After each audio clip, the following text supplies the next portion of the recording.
If you wonder whether humans know how to behave, well, a look at the news might be discouraging.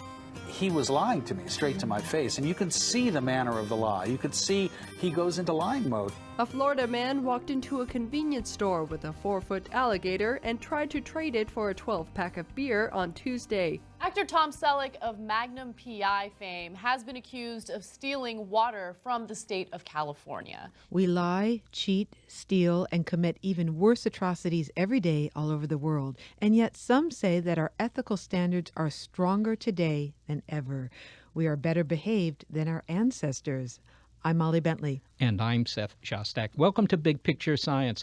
Big Picture Science is produced at the SETI Institute, where researchers investigate the nature and origin of life. On Big Picture Science, we step back to get the wide-angle view on science and technology, and in this hour, a look at what drives human morality, whether we've made any progress in being people of principle, and whether all our efforts at self-improvement will be for naught when the machines take over. Will we be able to build robots that know right from wrong?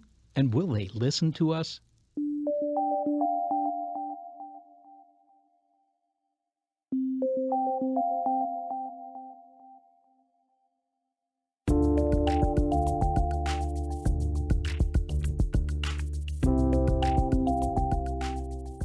In computing, there's something called Moore's Law, and this is the observation made by technologist Gordon Moore that about every 18 months or so, the number of transistors you can cram onto a computer chip doubles. In other words, computing power at any given price point doubles about every 2 years. And this is because the transistors are getting smaller and smaller, so the chips are getting smarter and smarter. Now, so far, this exponential arc, Moore's Law, has continued to be valid. Some say that our moral behavior follows a kind of Moore's law. We are increasingly improving our treatment of one another, a kind of morals law. Now we realize you need only to look out your window to raise an eyebrow at this suggestion. Everyone is still sleeping. I don't think my neighbor will mind if I borrow his newspaper. Oh, and his cat. And is that a brand new BMW? I mean, suspicious behavior abounds. And yet, Michael Shermer, publisher of Skeptic magazine, is so inspired by our trend toward increasing virtue that he's written The Moral Arc. The title comes from Minister Theodore Parker and was made famous by Martin Luther King in a speech when he said, "The arc of the moral universe is long, but it bends towards justice." The reason for our ever better behavior, says Dr. Shermer, the development of science and reason. Michael, you make the case that we're living in the most moral time in history, but tragedy seems to rule the news, so how can this be the most moral time? The headlines, of course, that's their job, is to report the bad news that happens, and there's always going to be enough of that it will fill the evening news. So there'll be no shortage, and it'll always look like things are worse than they've ever been. But in fact, if you follow the trend lines, so just start with, say, the abolition of slavery, the abolition of judicial torture, the expansion of civil rights and civil liberties to blacks and women, and now same-sex marriage and gays and animal rights, and across the board, as I like to say, conservatives are more liberal today than liberals were in the 1950s. Okay, but I mean, you're comparing it to a time that was a half century ago. But how do you know that this is a more moral time than, I don't know, maybe the Roman Empire or maybe the time of the pharaohs? I mean, are we more moral? I think so. In my criteria is the survival and flourishing of sentient beings. That's my starting point. And by that I mean that evolution vouchsafed us with a human nature that desires to survive and flourish. And more of us in more places and greater percentages in any time in history are surviving and flourishing. The ancient Romans, the ancient Egyptians, very few people lived in prosperity and had autonomy and freedom. Almost everybody was dirt poor all the way up until really the 1800s. And then things really started to take off. So, by the way, I'm only tracking moral progress in the moral arc. Of course, there's lots of other measures of, if for nothing else, dentistry would be a good reason to be alive today rather than any time in the past or any of the medical conditions that you could have had. So, but just in terms of like the chances of you dying violently, you and I as males, young males, well, okay, we're we're not so young males, but the chances of you and I dying violently would have been about 100-fold higher in the Middle Ages than today. That is, rates of homicides were between 100 and 1,000 per 100,000 in the Middle Ages. They're about 1 per 100,000 in Europe and about 8 per 100,000 in America.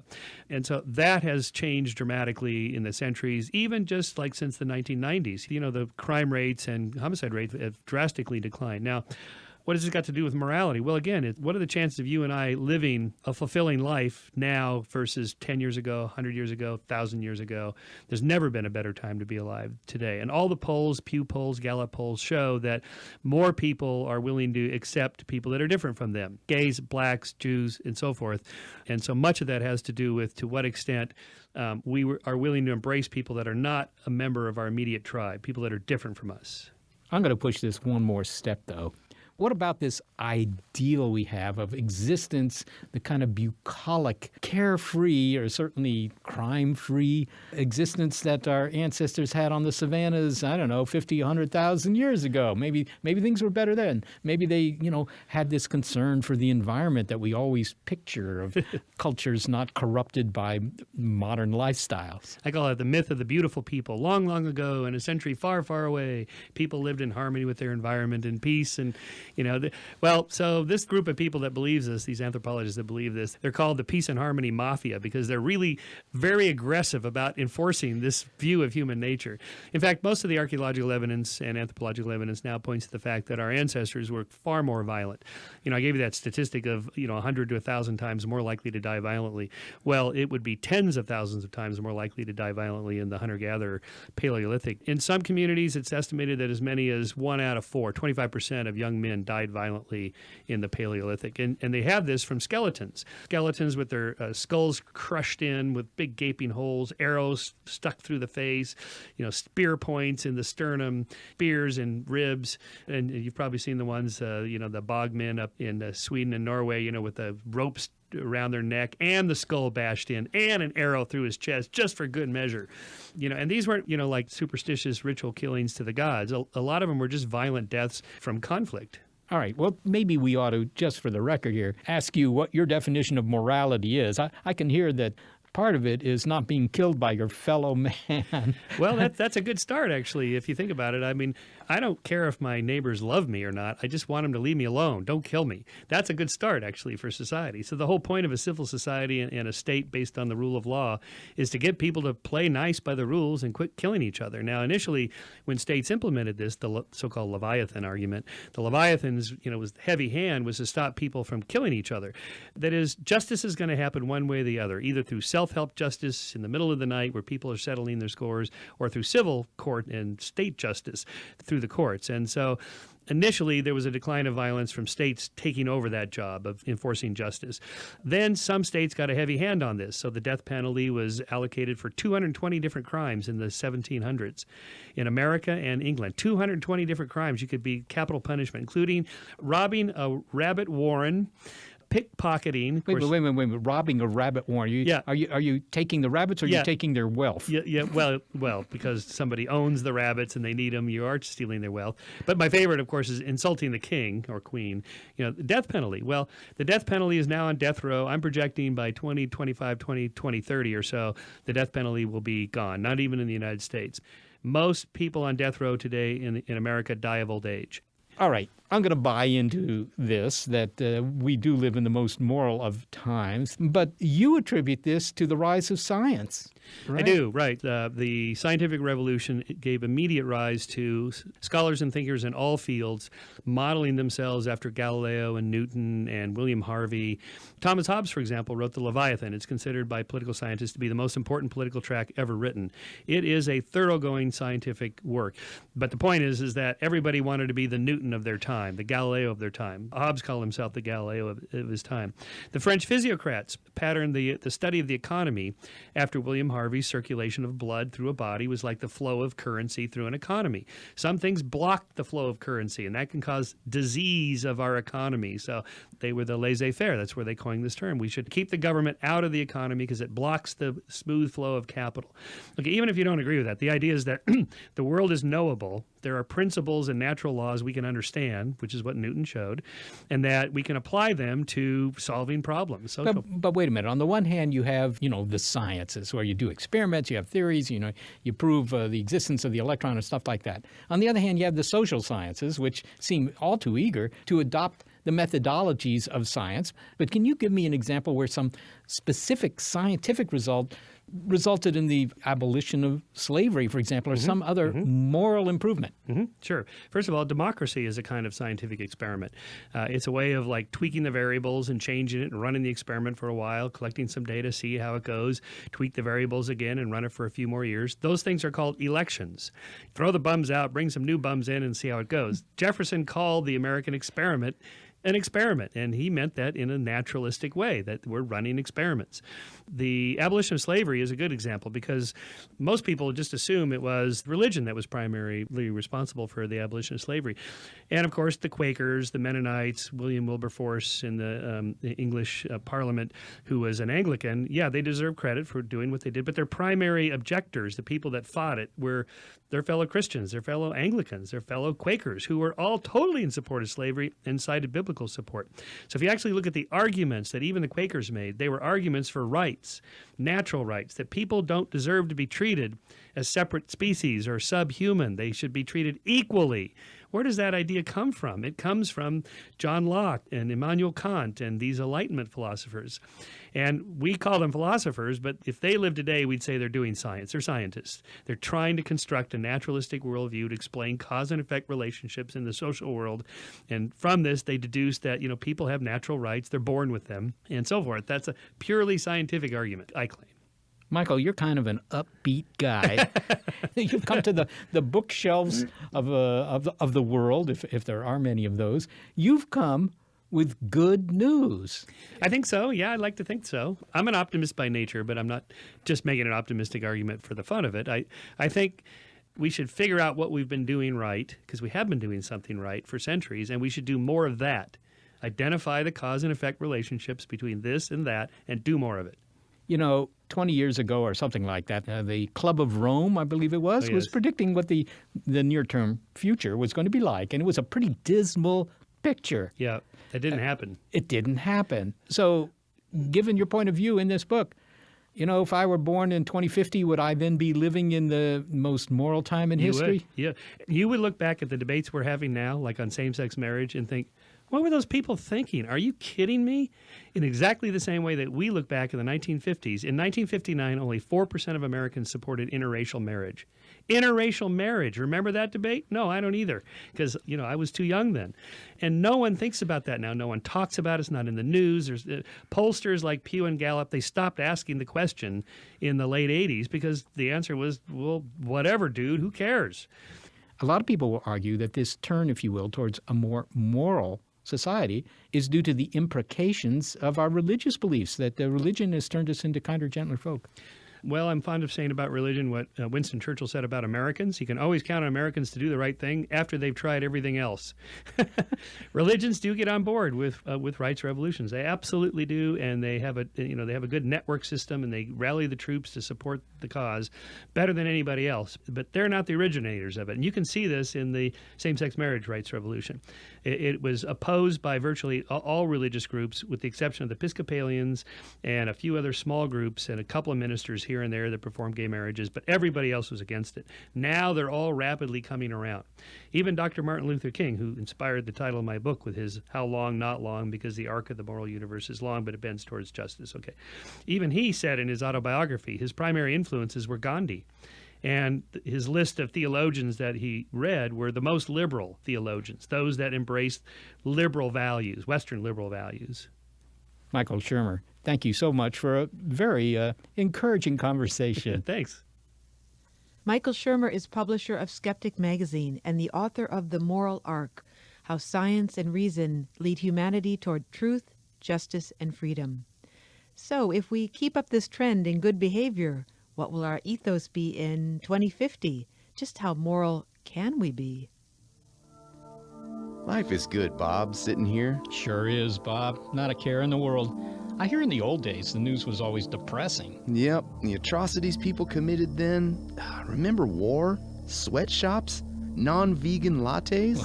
I don't, but my grandpappy spoke of it. You know, at night he locked his doors. What? What if a stranger needed cash or a widescreen TV? Well, they got a job. They squandered their leisure under an oppressive power hierarchy. Hi, Bob. Hey, Bob. Hey, Bob. Are you thirsty? You want some water? Sure, but there isn't... No, don't worry about it. There's no microbe-killing chlorine in this water. The oldest life form on Earth didn't needlessly die for this H2O. The anti-chlorine laws shut down the treatment plant just 2 years ago, but I'm kind of getting used to the viscosity. Kind of miss the days of beer, though. Oh, not me. Drunk people got into all kinds of debauchery. Bar fights, cow tipping, chest hair extensions. Hey, Bob. Hey, Bob. Hey, Bob. Well, I will say that things sure got easier after the name discrimination lawsuits in the 2040s, when the government decided that everyone should have the same name. Hey, can I show you something? Sure. I found this behind a door in the basement left by the previous owners. At first, I didn't know what it was, but don't tell anyone. Okay, I promise. Oh, what is it? I had to look it up online. It's a fly swatter. Oh. According to Michael Shermer, exercising our prefrontal cortex is what led us to develop ethical habits. But what about expressing the needs of our limbic system?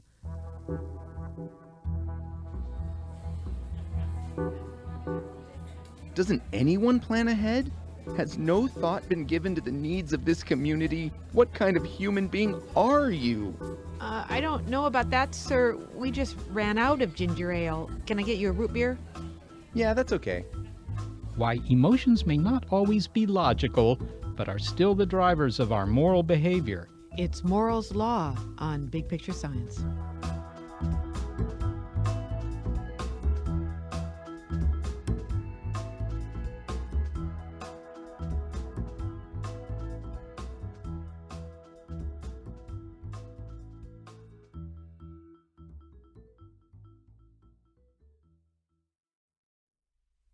Hi, it's Seth. Many thanks to everyone who donated during our October challenge. Thanks to your support, we'll be able to continue producing edifying sounds for another year. Now, if you didn't get a chance to donate, well, that's okay. Just go to bigpicturescience.org. Do it now. We'll appreciate it just the same, and you'll get a similarly gratifying, warm, fuzzy feeling from having done a good deed for the day. I once did a good deed back when I was a realtor. Thanks.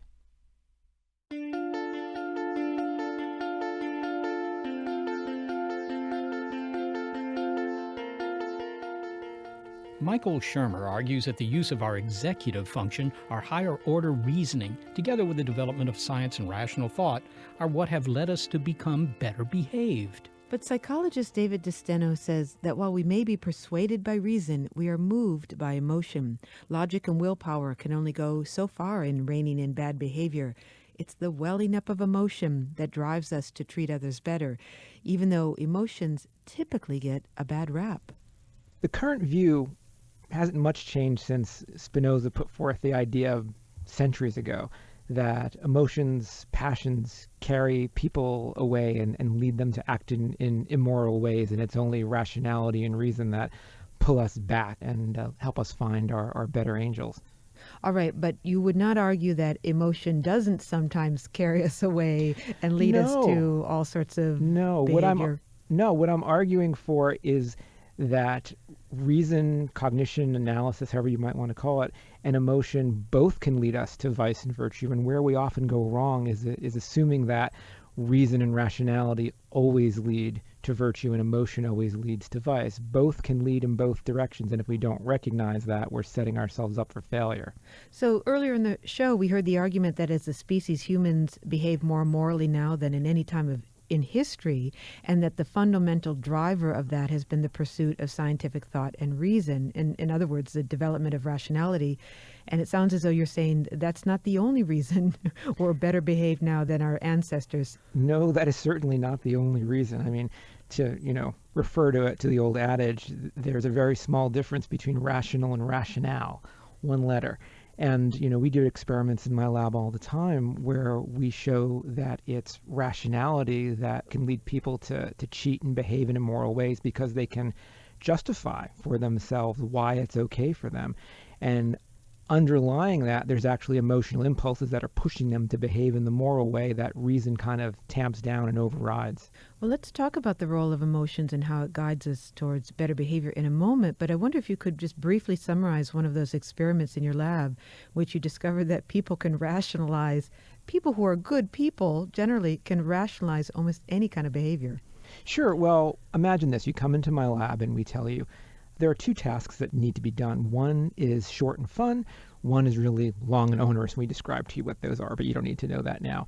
And here's a coin. We want you to flip the coin, and it will tell you which one you get to do. And whichever one you don't get to do, the person sitting outside who you just passed will get stuck doing. We then leave subjects alone. Of course, we watch them on hidden video, but they don't know that. Now, what percentage of people do you think actually flip the coin? Well, I know what the answer is, but because I've read your work, but I would say everyone does, because you're flipping a coin. It's the right thing to do. That is my impulse to say everyone flips the coin. That's right. And if we ask people what should you do in this case, 100 is one of the few times I ever find unanimous answers in psychological research. Everybody says flip the coin. 90% of them don't flip the coin. Or to be more accurate, 90% of them either assign themselves the good task, or they kind of flip the coin and then flip the coin again until they get the answer they want, which is kind of like not flipping the coin. And so what the outcome that they want is they want the coin flipped so that they get out of the onerous task, whatever it is, and they are assigned the easier task. That's right. They assign themselves the task that is 10 minutes and fun, as opposed to the 45-minute task that is long and onerous. Exactly. Okay, so they might not flip the coin, but they'll just say to you, "I got the easy task. The coin coin flip was in my favor." Okay. Right. They're all doing this on computer, and the coin flip is actually a virtual coin flip on the computer. But as far as they're concerned, they're not going to see us again. They just hit the button for which task they were assigned by the coin. And so if you ask them afterward, how fairly did you act? Most of them say, yeah, I acted fairly. But if you have them watch somebody else do this, so we have an actor that they can watch do this, who they believe is another subject in the experiment, they'll condemn him for it, even though it was the same thing that they themselves would do. Now, you might say, well, okay, that's interesting, but how do I know what role emotion is playing and what role reason is playing? So we do the experiment again, but this time before we ask them how fairly did you act, we put them under what's called a cognitive load manipulation. And all that really is a fancy term psychologists use for occupying people's minds so that they can engage in reasoning and planning. And so we ask you to remember 7 digits that are random, because the human memory, working memory, can hold about 7 items. So imagine this, you're sitting at my computer and a string of digits comes up that says 7653721. And so you have to remember those while you're answering the question. So you're going 7653721. How fairly did I act? 765. I think I acted.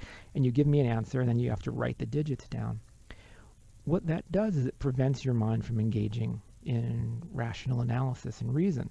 When we do that, and we ask you how fairly did you act, people condemn their own actions as much as they condemn somebody else. Hypocrisy goes away, and they say, yeah, what I did was really unfair. If we give them 30 seconds to rationalize it, they do, and suddenly their own behavior gets whitewashed. And if you ask them why, they'll say things like, well, normally I would have flipped the coin, but today I really was worried about getting to an appointment. Or my favorite is, one said, well, the guy out in the hall who was going to get it next, he looked like an engineering guy, and I really think he'd like to do those logic problems that were long. So, what's happening is we all have that pang of guilt, that automatic response. And if we allow ourselves to rationalize it away, we will. But that's a case where our first emotion is one of guilt and chastising ourselves, which is appropriate in this case because we cheated in this exercise.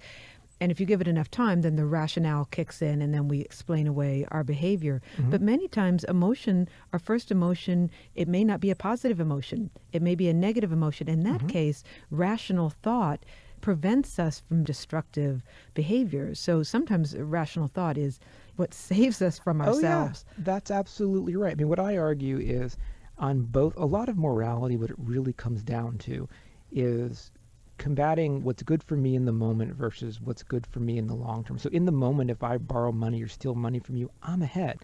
But if long term you find out about this or I don't pay you back if it's a loan, my reputation is going to be sullied. No one's going to want to interact with me, and long term there's a problem. And so it is clearly the case that sometimes we have emotional impulses that make us act in immoral ways to satisfy short-term needs, and cognition pulls us back. But it can also work the other way. So for example, we do work in my lab where we induce people to feel gratitude. And when they feel the emotion gratitude, they behave in ways that are much more pro-social. They will spontaneously help other people, even people to whom they're not feeling grateful at the moment, just because they're feeling, if I'm feeling grateful to you for helping me, I might help Seth next, even though he didn't do anything for me. But that emotion gratitude pushes me to help. It pushes me to make financial decisions that are more egalitarian. It pushes me to act more in a trustworthy way. It even encourages me to have more patience. Well, I wonder if you could say more about the role of gratitude. Do you mean something beyond count your blessings and be happy and therefore go on and be happy and treat others well? Or is it a little bit more subtle than that, the way that it works? Well, I definitely don't mean be happy, because one thing we know when people are feeling just happy is that's a very rewarding state. And what it tends to do is make us focus more on keeping that pleasure going, which tends to focus us on more immediate rewards. And so when I talk about the power of gratitude, what we always do is we induce people to feel gratitude either by having them count their blessings, or we set up situations in our lab where something befalls them that somebody else helps them with to make them feel grateful. And we compare the results to situations where they're just feeling happy. And what we find is that when they feel grateful, so if you helped me and then I have the opportunity to help you afterward. So let's say in my lab, you're working on this gosh awful task and it crashes and you have to start from the beginning. And another subject comes over and helps you by design. We rig it this way. You're going to feel grateful to that person. And if you then help that person, you encounter that person again, 20 minutes later outside the lab, it's a setup, and you help them, you might say, well, okay, maybe the person feels that they owe them. But what we show is anybody you encounter who asks for help, while you're feeling grateful, you will devote more effort to help them. You will treat them more fairly. You will show more patience and less consumerism. We've tested this in lots of ways. And that's exactly the opposite than if we just make you feel happy. So it sounds as though if you're happy, you want to preserve the status quo. Mm-hmm. These are the conditions that are making my life go well right now. Let's not change anything. Let's not rock the boat. Exactly. But if you're feeling gratitude, it orients you socially. Yeah, what it does is it allows you to accept short-term costs for longer-term gain. And in a social species like ours, a lot of short-term costs mean I'm going to exert time, effort, money, whatever it may be to help you. In the long term, I'll receive the benefits from that. There's this idea that Robert Trivers came up with in evolutionary biology called reciprocal altruism, right? Which would solve the puzzle of why would people ever help people to whom they're not related if the selfish gene really drives behavior? And what he showed is that the reason people do this is because what they receive back in the aggregate is very adaptive for them. Now, he himself suggested that it was going to be moral, emotional responses that drove this pro-social behavior. There wasn't any evidence at the time, but what we found with emotions like gratitude and compassion is exactly that. These emotions make us see ourselves as connected with a larger social group and encourage us to sacrifice in the moment to build our social capital. So I want to push you on that a little bit. Mm-hmm. And couldn't you say that even if we are pushed to be socially oriented and driven by a kind of ethical behavior, that in some ways we're really still looking out for ourselves? So yeah. For example, in the example that you gave with the money, if I give you some money and you say thanks and then you run away and I never see you again, you've helped yourself in the short run, but in the long run, you and I are, we're not friends anymore. So you want to stay my friend, but the reason you want to stay my friend is that you want to preserve a relationship and perhaps your connection to the community so that benefits you, but not necessarily so that it benefits me or anyone else. So is there such a thing as true compassion towards other people? Yeah, now you're getting to deep philosophical questions. The framework that I work from is that the reason we behave altruistically is because ultimately it does better ourselves, right? I mean, ultimately, we're doing this because we are gaining from it. And so it still is the selfish gene view, but, I don't want to get into the debate of does that mean it's truly altruistic? At some point, it becomes a definitional issue and not a scientific issue. For me, though, the reason that I am sacrificing in the moment to benefit other people in the group is to accrue those aggregate benefits that I'll get in the future from them helping me when I need it. And so, yeah, it is selfish in that sense, but it's designed to actually increase the prosociality of the group because these things begin to start spreading. If I start paying it forward to other people because I'm feeling grateful, they'll start paying it forward, and what you can suddenly do is raise the overall level of cooperation within a group. Now, it's never going to be 100%. That would be evolutionarily unstable. The pressure for somebody to come in and cheat would be dramatic. But what it can do is nudge up the average level of moral or pro-social behavior in societies. Well, finally, David, would you make the case that the pursuit of scientific pursuit and rational pursuits are just that, logical and rational and devoid of emotion? I think the benefit of rationality comes in that it can be more contextually sensitive, right? When we have an emotional response, it's been tuned by millennia of evolution and by the culture that we grew up in, and it tends to push us to behave in a certain way. Rationality is a lot more flexible, right? We have control over it. We can have some insight into it. And so it allows us to fine-tune things. The mistake we make sometimes, though, is that we assume it's objective and unbiased. And we all know that some of the worst atrocities that have ever been, happened in human society have happened through rationalization and justification. So if we recognize the powers and the tools of each, we can use them in hopefully a complementary way. I think science tends to be more objective because we have these rules about how we should evaluate things. But scientists are passionate people. And I'll tell you, when I conduct experiments, I'm hoping something comes out. I have a hunch that something will come out.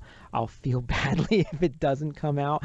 And that informs my kind of persistence and perseverance. Now, the trick, of course, is to make sure that those emotions don't blind us or affect our scientific investigation, but so too can it affect our rational analysis. We can talk ourselves into saying, well, this experiment that didn't confirm my hypothesis, I think here's a reason why it might be wrong. Scientists are human, and so they're subject to emotion and cognitive biases in the same way anybody else is, no matter what they'll tell you. Well, David, thank you so much for speaking with us. And what emotion are you feeling right now? Maybe relief? No, I'm feeling gratitude. I'm just happy to have this chance to talk with you. David Destino is a psychologist at Northeastern University and the author of The Truth About Trust.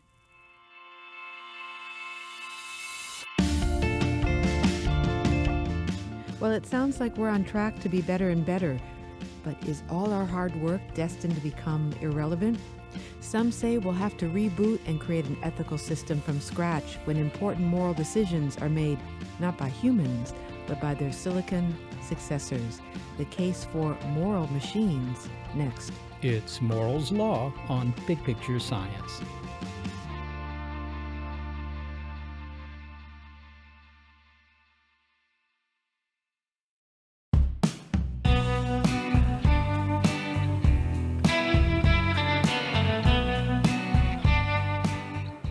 Well, the improvement of humanity may be on an upward arc, either due to rational thought or emotion-driven self-control, but maybe it's all for naught. In the future, the decision of whether to take in a lame dog, help an elderly person cross the road, or even intervene in matters of life and death may no longer be made by humans.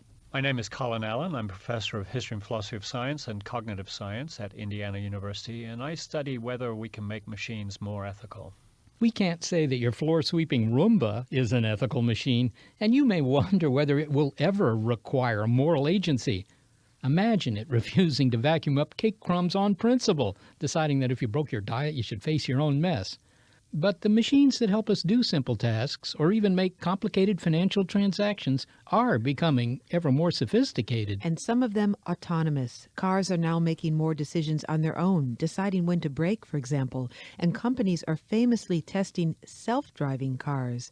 Service robots are being developed that you could leave alone with elderly Aunt Bessie to look after her. Colin Allen is the co-author of Moral Machines, Teaching Robots Right from Wrong, and he addresses everything from software to military drones to those familiar humanoid-looking robots we call androids. Yeah, well, there are two reasons to make human form or android robots, really. One is, of course, they're pre-adapted then to our environments. We've built environments around our own particular body form, and robots which have those capabilities, such as going up and down stairs, are going to be more useful, say, than wheeled robots, which require special surfaces to do that. At the same time, climbing upstairs is not something that has been fully mastered by robots at this point. It's surprising, in fact, how simple things that we take for granted turn out to be quite hard from a robotics point of view. The other reason to go more human form is in terms of human-robot interactions. So the idea is that you're going to just step over Roomba, your vacuum cleaning robot. It's just a little circular thing buzzing around on the floor. You can't have much of a relationship with that. But if it takes on human qualities, then you're going to have a more cooperative sort of engagement possible. It's your thesis that future versions of these robots will need to be taught the rules of moral behavior. Why? I mean, what kind of decisions will everyday bots have to make that require moral behavior?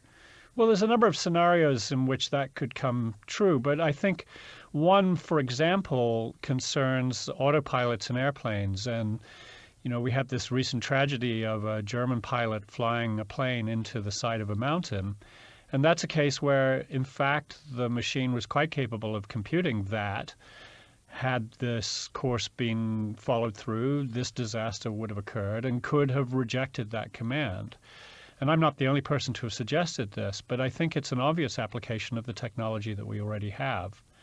I also think that there are other cases where, perhaps a bit more fanciful, but as we get these autonomous cars increasingly in our environment, there are going to be small things and big things. So etiquette at four-way stop signs. We expect a certain degree of politeness. We regard some behavior as rude or unethical in those circumstances, and we want the machines to be as human-like as possible in those interactions.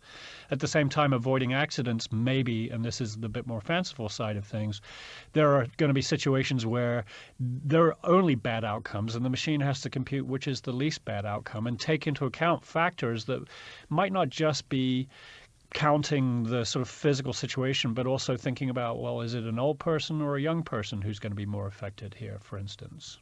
But isn't there a difference between, moral behavior and harmless or inoffensive behavior? Well, of course, we'll try to build robots that don't harm us, even, industrial robots welding together cars. You don't want them to hurt you. But what additional morality do they really need? I mean, not cheated cards? What? Well, actually, we do want software that doesn't cheat on the stock market, for instance, which is another place where there's increasing automation and steps being taken to try to restrict it. But I think even in a situation where it looks like just a harm issue, there are moral dimensions of some of these decisions, which at the moment are completely within the hands of the designers. But if the designers can't anticipate every possible situation, then some of that needs to be built into the machine. So, for example, if you have a choice between doing two things which are going to be respecting a right of privacy versus a demand to treat a patient with respect or with their best welfare in mind, then those things sometimes compete against each other. They sometimes trade off. And so a machine that's tasked with that is going to have to be able to figure out what, in fact, is the balance in any particular situation. Well, many years ago, it's been at least a half century, I think, Isaac Asimov, the famous writer, gave us 3 laws of robotics in a short story. Maybe you could remind us what those are, but tell us whether they're still relevant today. Maybe that's all we need. Well, I think they are relevant, but we also have to recognize that they were introduced by Asimov as a plot device. So the 3 laws are, first, don't harm humans. Second, obey humans. Third, protect yourself, meaning the robot. And they're arranged hierarchically. So don't harm humans is the primary goal, then follow instructions, then look after yourself. Asimov himself recognized that this was a fictional device. In the very first story, Runaround, in which he introduced these, he sets up a conflict between two of the rules, and the robot literally ends up going around in circles, hence Runaround. But there are situations where I think those kinds of considerations may well be adequate. So in this case that I mentioned earlier with the German wings disaster, the machine followed the pilot's order, so you could treat that as obeying the second directive, but actually had no way of, with its software, computing that that was actually going to result in much harm to humans, therefore violating the first law. Well, is that a tractable problem? I mean, can you really ever teach a robot right from wrong? Can you say, if A, then do B, and so on? Can moral behavior, in the end, be described algorithmically? Yeah, so which you're suggesting here, which is we should be able to, or we would need to be able to come up with a set of rules and apply that, as you said, algorithmically, top down, in a way that says these are the principles, follow those. But actually, I think the way in which we learn ethics is often much more bottom up. So you learn in certain situations that this is acceptable or not, or that this leads to outcomes that people are upset about or not. And often that's done without explicit statement of the rules. Now, in humans, we have a very interesting case where we have a sort of hybrid system. And so in the book that I did, Moral Machines, with my co-author, Wendell Wallach, we talked about the need for a hybrid system with robots as well. So the idea is that the machines should have some kind of top-down principles, but those are not going to be sufficient to compute all of the possible outcomes, nor are they tractable in any real situation. It takes a lot of computing. But they should also have these bottom-up capabilities of being able to adjust to circumstances on the basis of experience. Well, I think as a kind of a naive outsider, I would say, hey, look, just keep humans in the loop. Don't let them make any really serious decisions like, should I keep flying the plane in the direction of this mountain over here or not? Just have humans finally, decide. Isn't that possible? Well, it's possible, but first, the human might not be the person you want to have in the loop, as the pilot example shows, right? And also, humans are slower in some respects than machines. Not in every respect, but in some respect. This is why the algorithmic trading systems have such an advantage on the stock market, for instance. They can do things far quicker than any person can. So I think we're going to see situations, even with driving cars and so on, and this is after all, what's behind the anti-lock braking systems, where the machine actually, we want the machine to take the human out of the loop because the human will make worse decisions being slower. We heard earlier in the show about the role that emotion plays in human ethical decision-making. Anger, for example, motivates us to fight for our rights. Compassion may drive us to treat others humanely. Can you build a machine to make ethical decisions if that machine has no emotions? So I think that there are limits to what you can do without emotions, and I'm fully on board with the idea that sometimes emotions are good things from an ethical point of view. There is such a thing as righteous anger, after all. But we know that emotions sometimes get in the way of making good decisions. So it's going to be a balance. Sometimes the emotionless machine will do better than the humans and sometimes not, and we need to manage that set of possibilities. I will say, however, that I think in the long run, there's no barrier technologically to having machines that have emotions. I don't think that this is coming anytime soon, but I do think that once we understand more about our own responses to situations, those can be implemented in machines. Well, I think that might be particularly applicable in the case of military robots. It's true we don't have robots yet that look like the Terminator, although here in California we had a governor who kind of resembled one. But we certainly have drones. They're in the news all the time. Unmanned aerial vehicles capable of autonomous fight and autonomous flight. Tell us what drones are able to do now and what they're programmed to do and why you're concerned about these things. Well, there's a lot of discussion about drones, and they have a lot of capabilities, and one real question is whether all these capabilities have yet been put together in one package. But we know, even from outside drones, that military aircraft can acquire targets. So the software can determine this as a target and lock onto it. In a fighter jet, the pilot then has the autonomy usually to push the fire button once the target is acquired, but the pilot is not controlling the actual targeting. And of course, with drones, we have the capability of them flying around in airspace on their own without direct human intervention, although as they're currently controlled, as I understand it, by the U.S. military, they're flown out of a base in Nevada, and there are humans in control of that machine. But the autopilots could nevertheless take over that kind of functionality. So if you put all those pieces together in a drone, you'd have an autonomously navigating, target-acquiring, firing system. I don't think that that's actually being deployed anywhere. I actually think it would be a bad idea to deploy it. I think we should urge that there would be a human in that loop for the indefinite future. But Colin, that addresses the question of military robots. I mean, those are the ones that scare everyone. But what about your household helper? Finally, a robot that can make the beds or whatever. Moral agency is important there. And any fears? Well, I think a lot of people are worried that increasingly our interactions with machines are destroying a kind of human-to-human contact. We see this with cell phones and smartphones, after all, and the internet. People are worried that it's breaking down normal human relationships. That's an empirical question, of course, how bad that is. I think there's a lot of doomsaying about it. I think there's a lot of people who would not want to go back, though, to the situation where we didn't have these gadgets around. Now, insofar as dealing with machines instead of people goes, I tend to be a little bit more optimistic than some, I think, here, because I think that, for one, interactions with the machines are going to be better when they are more human-like. That is, there's a worry that by dealing with robots, we will subjugate our own humanity, if you like. But the drive, as I see it, is actually to get machines which enable us to do more of the things that we actually value, and rather than profoundly changing those values. But it is, I'll completely admit, a matter of perspective here. I think there are some people who think we've already gone too far down that road. Colin, what if the question is not can we train robots to make the moral decisions made by humans now, but can robots be trained to be more ethical than humans? I mean, maybe they'll surpass us in that. We'll have robots on the Supreme Court or something. I mean, is that possible? And what would that world look like if it came to pass? Yeah, it's a difficult question because I think that there are actually some ethical issues which are really intractable. That is, I don't think that there will ever be ways of resolving certain kinds of values which come into conflict with each other, and no further way to say this one value is more important than that one.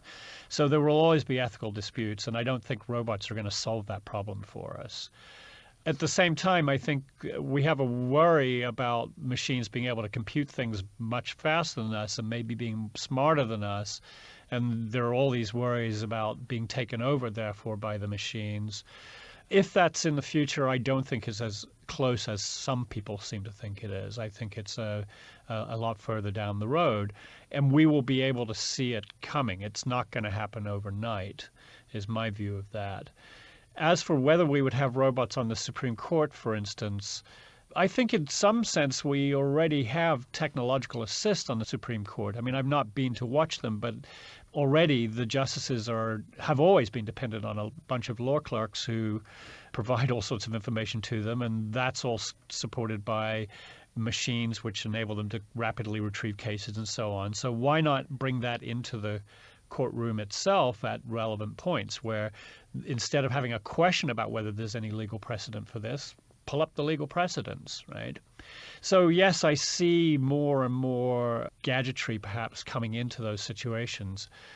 I think it's a long way off, though, before we can imagine a robot actually replacing a justice. And I think there's lots of ways in which we might prevent that from happening. Colin Allen, thank you so very much for speaking with us. You're very welcome. Thank you. Colin Allen is a professor of history and philosophy of science and cognitive science at Indiana University, and he is the co-author of Moral Machines, Teaching Robots Right from Wrong. Well, do you think he's right? One day we'll have a Ruth Bader Ginsburg on the Supreme Court? Well, that's kind of an interesting idea, but they wouldn't be motivated by the things that seem to motivate our moral behavior. I mean, we've heard about emotions being part of that and rationality being, well, only part of it, but part of it. But maybe the machines are not interested in either one of those. maybe they have a morality that really transcends all the kind of morality we encounter in humans. It's formed by something other than emotion and rationality. There'll be some other kind of agency that is programmed into the machines? Yeah, they may have some other metric for moral behavior. Don't violate the laws of physics. I mean, who knows what? I wouldn't want to have that kind of moral behavior from my neighbors, but maybe the machines would have some concept of morality that's so divorced from our own that, we either think it doesn't apply or we just slavishly obey it.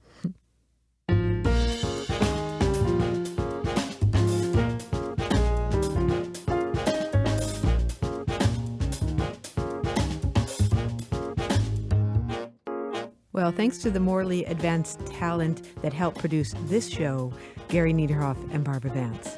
Also, thanks to financial support from Rena Shulsky-David and Sammy David and the NASA Astrobiology Institute.